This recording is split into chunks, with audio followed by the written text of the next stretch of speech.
성경을 읽으면 지혜를 얻고 성경을 믿으면 구원을 얻네.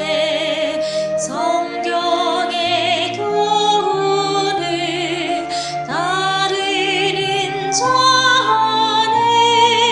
거룩한 성품을 이루어가리.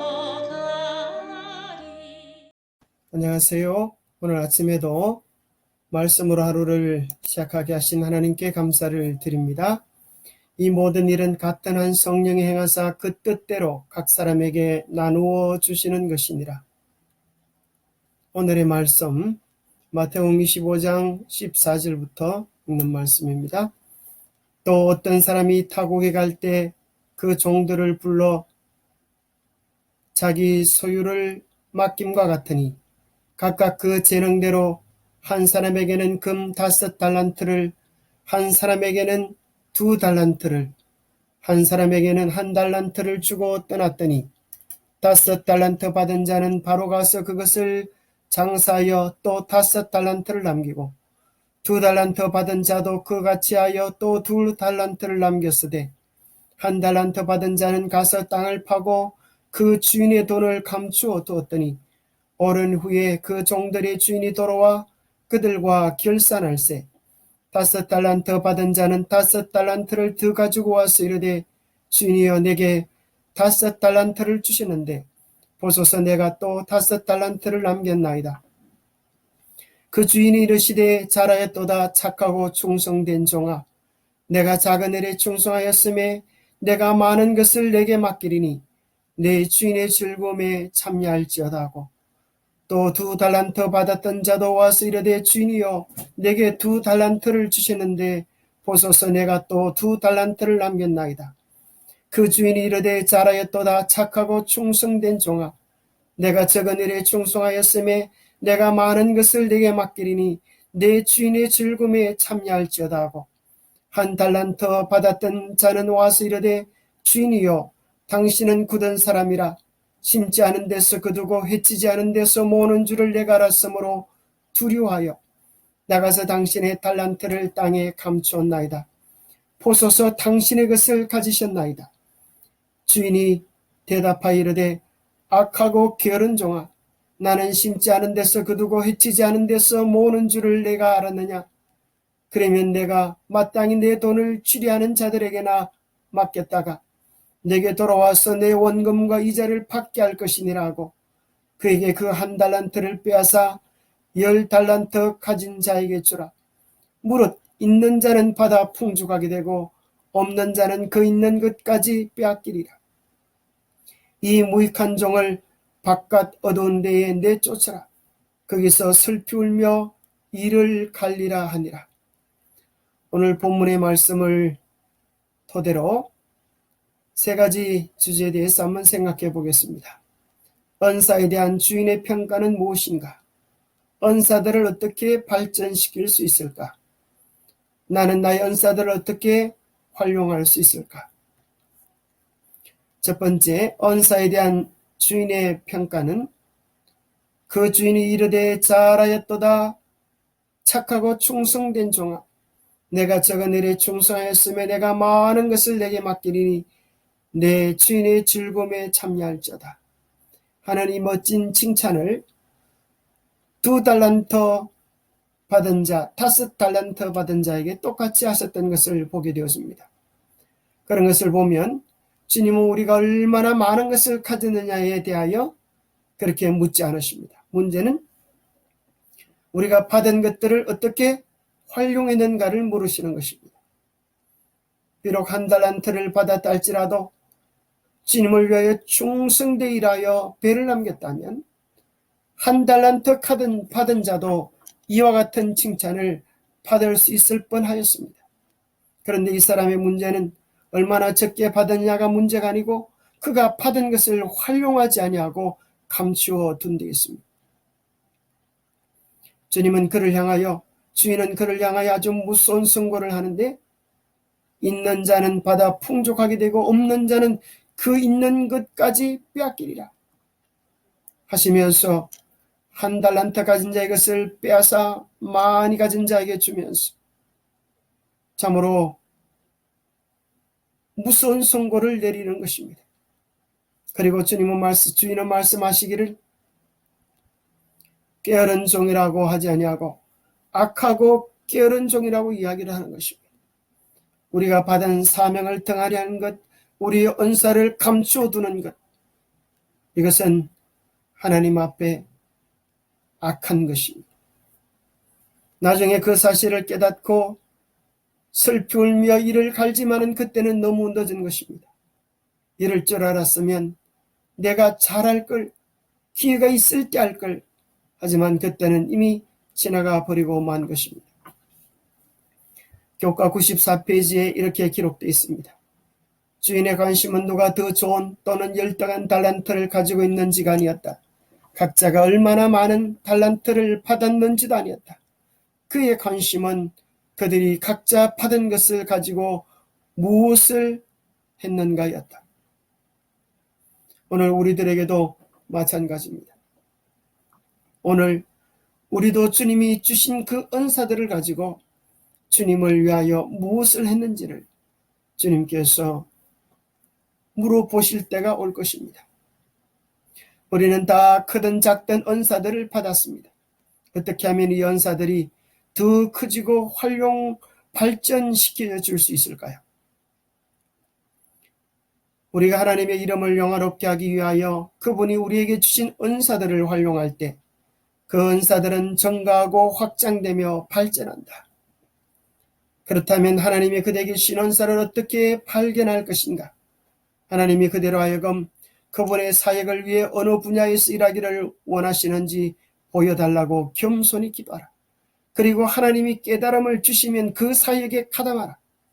그대가 은사를 사용할수록 그것은 발전할 것이고 그대는 하나님의 사업에 참여하는 보람을 얻을 것이다. 자, 잠깐 넌센스 퀴즈를 좀 드리겠습니다. 첫 번째 문제, 죽는 줄 알면서도 안 먹을 수 없는 것이 뭘까요? 사약이 그러하고 또 나이도 그러합니다. 이 말은 무슨 말인가 하면 우리는 죽는 줄 알면서도 안 먹을 수 없는 것이 나이인 것처럼 우리는 가만히 있어도 나이 들어가고 죽어간다는 소리입니다. 그래서 우리는 우리 인생이 다 사라지기 전에 가치 있는 일을 위하여 우리의 삶을 투자할 필요가 있습니다. 쓰면 쓸수록 줄어드는 것은 무엇이죠? 연필심입니다. 그런데 나누면 나눌수록 쓰면 쓸수록 넘쳐나고 더 강해지는 것이 있다고 하면 그것은 은사이고 그것은 사랑이고 그것은 기쁨이고 그것은 감사입니다. 놀랍고 신기한 것은 이 세상의 것들은 쓰면 쓸수록 없어지지만 나눠주면 나눠줄수록 없어지지만 하나님께서 우리에게 주신 이 은사들은 나눠주면 나눠줄수록 더 넘쳐나고 더 발전하고 더 큰 축복을 내가 받을 수 있는 것입니다. 어떤 회사의 재미있는 이야기를 하나 소개해 드리겠습니다.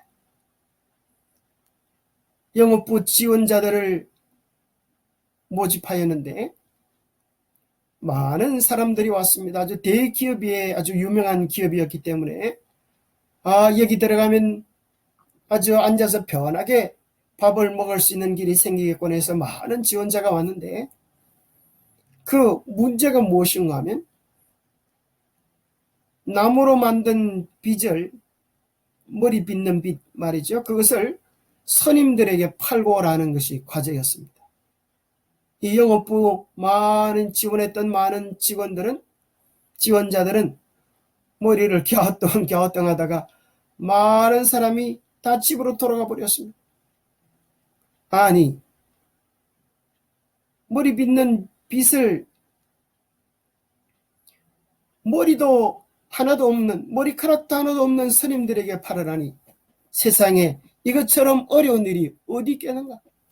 괜히 스님들에게 욕 듣지 말고 그저 집으로 돌아가세요 하면서 다 돌아가 버리고 마지막까지 남은 사람은 3명이었습니다. 이 3명에게 그 회사는 10일간의 기회를 주고 얼마나 많은 빚을 팔 수 있는지 또 팔았는지 그 결과를 보고하라고 했습니다.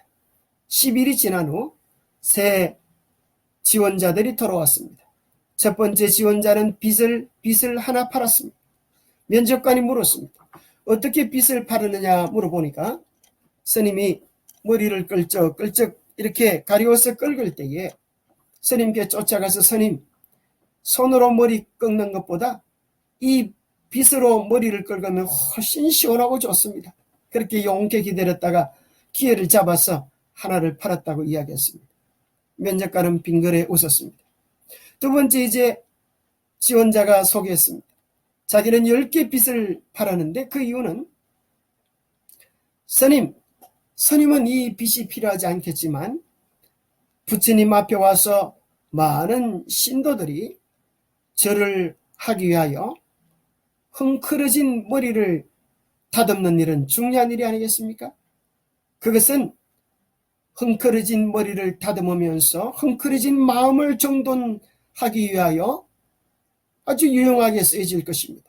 그래서 각 절마다 이 절을 하는 곳마다 이 빚을 배치해 놓는다면 많은 분들에게 유익을 주고 또 이 절의 경건성을 자랑할 수 있는 기회가 될 것입니다. 그렇게 해서 비치용 빚으로 10개를 팔았다는 것입니다. 아주 대단한 실력이죠. 그 다음에 세 번째 지원자는 이야기하기를 자기는 빚을 몇 개나 팔아나가면 1000개를 팔았다 그럽니다. 깊은 산속 절을 찾아가서 붓글씨를 아주 잘 쓰는 스님을 보면서 칭찬을 자자에게 주면서 우와, 스님 필체가 보통이 아니십니다. 그 멋진 필체로 이 나무로 된 빗 위에 적선소라고 한번 써보시죠. 이제 멋진 스님은 자기의 멋진 필체를 뽐내면서 적선소라고 적었습니다. 스님, 이 적선소가 무슨 뜻인지 아십니까? 이것은 선을 쌓는 빗이라는 것입니다. 미리 머리를 빗을 때마다 선이 쌓이고 머리를 빗을 때마다 복이 들어온다는 소리죠. 스님, 이렇게 수많은 사람들에게 이 빗을 사서 나눠주면서 이 빗을 잘 활용하면 복이 들어오고 선이 쌓인다고 이렇게 자랑을 한번 해보십시오. 그렇게 해서 이야기를 해주었더니 주지스님이 나무빗 1000개를 사서 신자들에게 나눠줬고 신자들의 반응도 폭발적이었다고 그렇게 보고하더랍니다. 생각해보면 모든 것은 생각하기 나름이고 생각을 바꾸면 결과가 엄청나게 달라질 수 있습니다. 안 된다고 하는 사람에게는 되는 길이 없지만은 된다고 믿고 꿈을 꾸고 계획을 세우면 믿지 않은 사람들도 이렇게 놀라운 일들을 만들어내는 것입니다. 특별히 우리나라의 그 유명한 정주영 사장의 수많은 그 이야기들은 우리에게 얼마나 많은 도전을 줍니까? 그 많은 얘기들을 다 소개할 수 없지만은 이제 한겨울에 그죠? 한겨울에 미국 사람들이 오면서 유엔 묘지를 푸른 잔디로 좀 덮어놓으면 한국을 지원해 주겠소. 그렇게 이야기했을 때 정주영 회장이 그다 싱싱한 보리를 다 옮겨놔서 한겨울에도 싱싱한 보리밭을 보여주었다 그러죠. 그래서 유엔 묘지가 마치 멀리서 보면 잔디밭으로 보여지는 것 같은. 그래서 뭔가 안 된다고 하지 말고 꿈을 꾸고 이상을 가지고 생각을 해보면 일들을 이룰 수 있다는 거죠.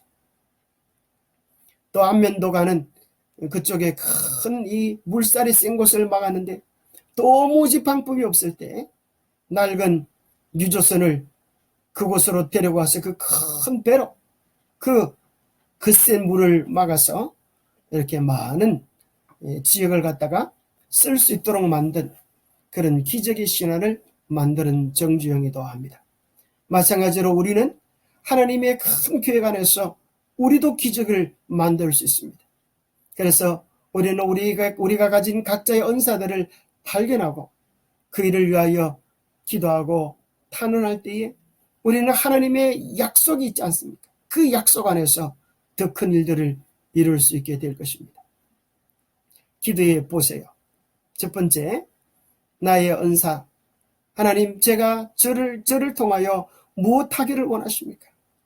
간절히 기도해 보면 하나님은 우리의 은사를 알려주시고 또 꿈을 주실 것입니다. 내가 할 수 있는 작은 것이라도 용기를 내어서 활용하고 봉사해 보세요. 내가 주님을 위하여 할 수 있는 일이 무엇일까? 곰곰이 생각해 보면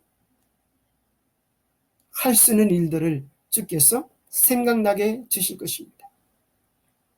그리고 그 일을 하면서 어떻게 더 잘할 수 있을지 기도하는 마음으로 지속해 보십시오. 뿐만 아니라 지속해 보면서 영적으로 장성한 분과 대화를 나누면서 지혜를 얻어보십시오. 제가 교회를 위하여 이런 일들을 하고 있는데 우리 장로님 생각에 어떻게 하면 좀 더 효과적으로 일을 할 수 있겠습니까? 한번 조언을 좀 주시지요 라고 이야기해 보면 좋겠죠. 또는 같은 사역을 하는 사람들과 함께 모여서 기도하고 서로의 경험을 나누고 서로의 지혜를 나누는 시간들을 가져본다면 더욱 발전할 수 있게 될 것입니다. 뿐만 아니라 같은 뜻과 목적을 가진 작은 사역팀을 만들어서 활용해 보는 것, 그것도 유익되리라 생각합니다. 그래서 교회에서 작은 사역팀을 만드는 것입니다. 기도 사역팀, 반찬 봉사 사역팀, SNS 선교 사역팀, 핸드폰 선교 사역팀, 그죠? 유행 선교 사역팀, 얼마든지 다양하게 만들 수 있겠죠. 어느 교회에서는 또 교회 지람이나 또 그런 내용들을 보면은 다양한 재능들을 활용하고 있는 것들을 보게 되죠. 교회에서 나무 공예도 하고 뭐 또 여기 보니까 그죠? 이번 그 수지교회로 오면 수지 맞습니다. 거기 보면 여러 TMI 활동이 나오지 않습니까? 반찬 봉사, 건강 채식 요리 교실, 목공예, 또 과일 플레이팅, 에센셜 오일이 첨가된 천연 가루 세제 만들기, 뭐 오카리나 우쿨렐레, 뭐 다양한 것들을 우리가 가진 은사들을 활용하여서 어떤 사역팀을 만들어서 더 발전시킬 수 있을 것입니다. 나는 나의 은사들을 어떻게 발전시킬 수 있나? 채널 7에 우리 김대성 목사님께서 이런 중요한 도표를 우리에게 이야기해 주셨습니다. 마태복음 24장은 재림의 징조장이고 25장은 우리가 어떻게 주의 재림을 준비할 것인가에 대한 세 가지 비유가 나오는데 첫 번째는 열처녀의 비유입니다. 재림을 기다리는 사람들은 성령의 인도하심을 따라서 사는 사람들이다. 그 교훈을 우리에게 주고 있다고 하는 것입니다. 달란트의 두 번째로 나오는 것이 달란트의 비유인데 성령의 인도하심을 따라 사는 사람들은 하나님의 주신 은사를 발견하고 그 은사를 활용하여서 주인을 위하여 충성하는 삶을 살아갈 수 있다는 것입니다. 마지막 세 번째 양과 염소의 비유를 통하여서 주인을 위하여 산다고 하는 것은 이웃을 위하여 희생하는 삶을 사는 것이다. 이렇게 결론을 지어주셨습니다. 이것을 은사 중심으로 이야기해 본다면 우리가 성령의 인도하심을 받는다면 우리는 분명히 하나님께서 우리에게 주신 각자의 은사들을 발견할 수 있게 될 것입니다. 그리고 은사를 발견한 다음에 우리는 그 은사를 활용하여서 발전시키고 마치 양과 염소의 비유에서 자기들이 봉사하고 수고했지만 그 결과가 무엇인지를 자기들은 잘 기억하지 못하는 것처럼 그들은 생활화 습관화되어져서 은사를 활용하면서 봉사하면서 그렇게 살아가는 것, 이것이 진정으로 재림을 기다리는 성도의 삶의 모습임을 이야기해 주고 있습니다. 오늘 우리는 다시 한번 나의 은사들을 어떻게 발전시킬 수 있나 질문해 보면서 첫 번째, 이런 질문을 우리 각자에게 해보면 좋겠습니다. 왜 나의 은사들을 발견하고 발전시켜야 하는가? 왜 내가 이 일을 해야 하는가에 대한 우리의 목적과 사명이 분명히 필요합니다. 우리가 얼마만큼 중대한 목적을 가진 것만큼, 사명감을 가진 것만큼 일의 결과가 달라질 것입니다. 왜 우리가 이 일을 해야 할까요? 하나님은 마지막 큰 구속사역을 마치는데 그 기쁨을 우리와 함께 나누기를 원하십니다. 우리가 우리 속에 심어놓으신 그 달란트들이 활용되면서 우리 모두가 자아 성취의 기쁨을 맛보기를 기대하시고, 또 하나님은 이 일을 통하여 영혼을 구원한 중대한 사명을 위하여 부르시는 것입니다. 왜 우리가 이 일을 해야 하는가? 그것은 하나님의 꿈이고 하나님의 비전일 뿐 아니라 오늘 영혼을 구원하는 중체대한 일이고 우리 일을 실현하는 축복의 시간들이기 때문입니다. 그러면 구체적으로 무엇을 해야 하는가? 구체적인 목표 수립이 필요하겠죠. 그 다음에는 어떻게 하면 그 목표를 이룰 수 있을까에 대한 전략들, 방법들을 생각해 볼 수 있고, 그러면 전략을 세웠다고 하면 언제부터 일을 할 것인가? 구체적인 계획을 세워서 언제부터 일을 한번 해보자. 그렇게 할 수 있겠죠. 인간의 꾸는 꿈이 얼마나 대단한지 저 하늘에 있는 달도 따올 수 있는 실력이 되었습니다. 그렇지 않습니까? 열정만 있고 전략이 없으면 그 열정 때문에 타 죽는다라는 말이 있습니다. 달 날아가는 로켓을 보십시오. 우리가 꿈꿨던 그것을 이룬 것입니다. 이제 우리도 한번 해보십시다. 하나님, 저에게 지혜를 주십시오. 우리의 재능이 무엇인지 발견하게 하시고 그것을 활용하게 해달라고 먼저 기도하십시다. 그리고 분명한 목표를 정하고 구체적인 계획을 세우고 실행하고 또 기도하는 마음으로 점검해 보면서 이것을 다시 반복하고 반복할수록 우리의 은사들은 더욱더 발전되어지고 자라게 되어지고 강해지게 될 것입니다. 놀라운 것은 달란트의 비유에 은사의 빈익부의 법칙을 이야기해 줍니다. 세상에서 가장 억울한 것이 이것 아닙니까? 가난한 자는 더 가난해지고 부자는 더 부해지는데, 부자는 가만히 놀고만 있어도 부자가 되어버리는데, 놀랍게도 마태복음 15장 달란트의 비유에서 은사들도 그렇게 될 것이라고 하니 이 얼마나 기가 찰 노릇입니까? 그에게서 1달란트를 빼앗아 10달란트 가진 자에게 주라. 무릇 있는 자는 풍족하게 되고 없는 자는 그 있는 것까지 빼앗기리라. 우리가 참으로 우리에게 주신 은사들을 활용하고 쓰는 그 즐거움들을 배우면 그것으로 인하여 우리의 은사는 더 커지고 더 성장하게 될 것입니다. 그러나 우리가 숨고 도망가고 회피하면 결국은 있는 믿음까지 다 빼앗기고 울며 통곡하는 자가 될 것입니다. 기도하겠습니다. 하나님 아버지, 우리를 위대한 구속사업의 한 동력자들로 부르시고 우리에게 크고 작은 은사들을 맡겨주심을 인하여 감사합니다. 하나님의 동력자라고 하는 이 가슴 벅찬 꿈을 가지고 주님의 위대한 일에 참여할 수 있도록 도와주시옵소서. 우리를 통하여 주님이 무엇하기 원하시는지 이제 꿈꾸게 하여 주시옵소서. 우리 은사들을 발견하고 끊임없이 활용할 수 있도록 도와주시옵소서. 작다고 불평하라 원망하지 말고 모든 위대하고 큰 역사는 가장 작은 것으로부터 시작한다는 사실을 깨닫고 주님을 사랑하는 마음으로 지속시키고 성장시켜서 주님의 기쁨이 되게 하여 주시옵소서. 오늘도 주님을 바라보며 새롭게 기도하는 하루 되게 축복하여 주시옵기를 우리 주 예수 그리스도 이름 어지하여 간절히 간구하옵나이다. 예, 감사합니다. 축복의 하루 되시기 바랍니다.